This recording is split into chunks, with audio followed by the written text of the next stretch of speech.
Kali ini gue akan membahas alur cerita film The Giver. So, check it out. Setelah terjadi bencana yang disebut The Ruin, kehidupan masyarakat di suatu komunitas diatur ulang. Perasaan, cinta, warna, perbedaan telah dihilangkan dari manusia di komunitas ini karena dianggap bisa menimbulkan konflik. Memori atau kenangan pun juga dihilangkan. Nah, semua memori atau kenangan masa lalu para manusia dipegang oleh satu orang yang disebut penerima memori. Penerima memori yang udah cukup tua nantinya akan digantikan oleh penerima memori yang baru. Dan penerima memori yang lama pun akan disebut sebagai The Giver, yang bertugas untuk mendidik dan mengoper memori kepada penerima memori yang baru. Penerima memori dan anak didiknya juga menjadi satu-satunya orang yang dapat melihat warna. Nah, komunitas ini dipimpin oleh para tetua yang dinamai The Elders, dan ketuanya yang bernama Chief Elder. Film ini berfokus kepada salah satu remaja di komunitas yang bernama Jonas, yaitu seorang anak laki-laki berusia 16 tahun yang memiliki sahabat bernama Asher dan Fiona.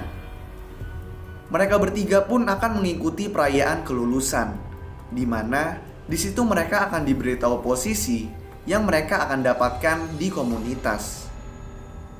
Sehari sebelum perayaan, Jonas dan kawan-kawan pergi ke The Nurturing Center, yaitu tempat dikumpulkannya bayi yang baru lahir.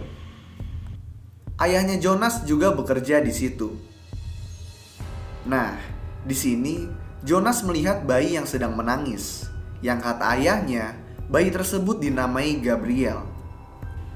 Pada hari kelulusan, anak-anak disambut oleh Chief Elder, yang juga memberitahu apa saja posisi yang akan ditempati masing-masing anak. Asher diposisikan untuk menjadi pilot drone. Fiona diposisikan untuk bekerja di Nurturing Center. Semua anak-anak mendapatkan posisi mereka, tetapi Jonas belum. Chief Elder kemudian menghampiri Jonas dan memberitahunya kalau dia akan menjadi penerima memori berikutnya. Keesokan harinya, Jonas memulai pelatihannya dengan seorang pria tua yang merupakan The Giver. Jonas pun secara bertahap menerima memori demi memori. Selama pelatihannya dengan The Giver, Jonas juga mempelajari tentang masa lalu dan juga tentang kegembiraan, rasa sakit, kematian, dan juga cinta. Jonas pun lalu pulang ke rumah, dan di sini seorang perawat mengantarkan Gabriel ke ayahnya. Jonas pun senang dengan kehadiran Gabriel. Dia juga mengetahui kalau dia, Gabriel, dan The Giver mempunyai tanda lahir yang sama, yang berarti kalau Gabriel nantinya akan menjadi penerima memori selanjutnya. Hubungan Jonas dan Gabriel pun menjadi dekat. Di salah satu pelatihannya, Jonas menerima sebuah memori yang akhirnya membuat Jonas mulai melihat warna di sekitarnya.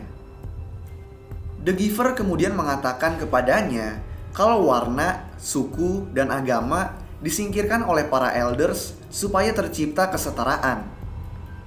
Karena menurut para elders, perbedaan bisa membuat orang-orang iri dan juga menyebabkan masalah-masalah lainnya.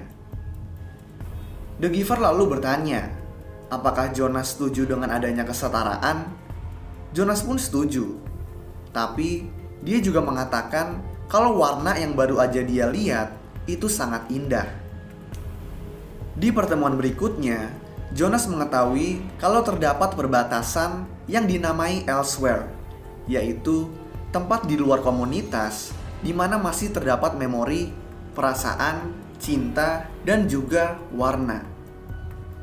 Jonas kemudian menyimpulkan jika penerima memori pergi ke Elsewhere, maka memori orang-orang di komunitasnya akan pulih dan semua orang bisa melihat warna dan juga memiliki perasaan.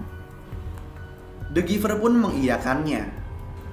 Di sini The Giver kemudian memberitahu Jonas kalau suntikan harian yang orang-orang dapatkan membuat orang-orang nggak mempunyai perasaan.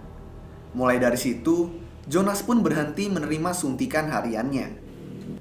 Di pelatihan berikutnya, Jonas diperlihatkan proyeksi memori yang memperlihatkan kalau putri The Giver yang bernama Rosemary merupakan penerima memori sebelum Jonas. Namun, ketika Rosemary memulai pelatihannya, dia menjadi sangat putus asa karena memori yang dia terima, sehingga dia meminta untuk disuntik mati. Jonas juga melihat sebuah proyeksi memori di mana dia melihat ayahnya dan seorang perawat berada di nurturing center. Si perawat di sini membawa satu bayi dan ayahnya juga membawa satu bayi yang dianggap terlalu lemah. Ayahnya ini kemudian menyuntikkan sesuatu ke kepala bayi tersebut dan membuatnya mati. Bayi tersebut kemudian ditaruh di sebuah box dan dibuang. Jonas pun kemudian marah dan menginginkan komunitas dibebaskan agar warna, perasaan, dan cinta bisa kembali di komunitas. The Giver yang masih belum bisa melupakan kematian putrinya setuju dengan Jonas. Jadi, Jonas pun berencana untuk melewati perbatasan dan pergi ke Elsewhere.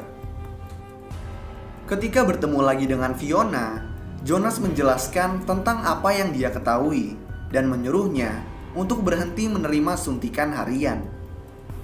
Jonas pun lalu pulang ke rumah dan mengetahui kalau ayahnya ditugaskan untuk menyuntik mati Gabriel yang sekarang udah dikembalikan ke nurturing center. Alasan Gabriel ingin disuntik mati itu karena dia dianggap nggak sesuai dengan apa yang diinginkan para elders. Karena itu, malam harinya Jonas secara diam-diam berencana mengambil Gabriel dan membawanya kabur ke Elsewhere. Tapi di tengah-tengah usahanya, dia dicegat oleh Asher yang kemudian dia tonjok di muka. Jonas pun berhasil sampai ke nurturing center dan mengambil Gabriel dengan bantuan dari Fiona. Jonas kemudian mencuri sepeda motor dan pergi bersama Gabriel.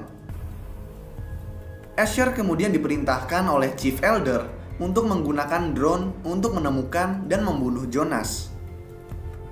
Ketika Asher menemukan Jonas dan Gabriel di padang pasir, Jonas memohon kepada Asher untuk mempercayainya dan membiarkan mereka pergi. Asher pun menangkap mereka dengan drone, tapi kemudian membebaskan mereka dengan menjatuhkan mereka ke sungai. Ketika ditanyai oleh Chief Elder, Asher berbohong dan mengatakan kalau dia telah mengikuti perintahnya. Para elders melihat rekaman yang menunjukkan kalau Fiona membantu Jonas dan Gabriel kabur. Para elders kemudian memutuskan untuk membawa Fiona kepada ayahnya Jonas yang ditugaskan untuk membunuhnya. Saat Fiona akan dibunuh, The Giver mencoba untuk meyakinkan Chief Elder kalau dia harus membebaskan komunitas.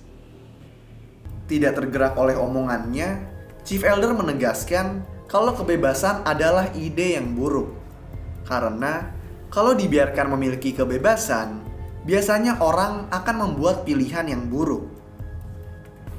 Saat ayahnya Jonas akan menyuntik Fiona, Jonas melewati perbatasan.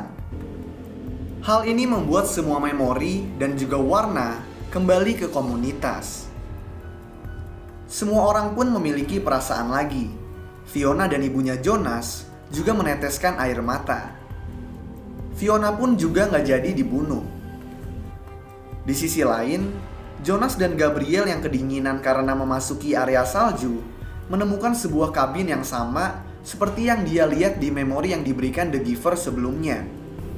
Mereka pun memasuki kabin tersebut dan mengetahui kalau dia dan The Giver telah berhasil membebaskan komunitas. Lalu, film pun selesai. So, itulah alur cerita film The Giver. Kalau kalian punya rekomendasi film lain yang mau gue jelasin alur ceritanya, kalian bisa tulis di kolom komentar di bawah. Dan kalau kalian suka sama video ini, kalian bisa klik tombol like dan juga klik tombol subscribe supaya bisa mendapatkan update-update tentang video-video gue selanjutnya. So, thanks guys for watching. I hope you enjoy it and peace out.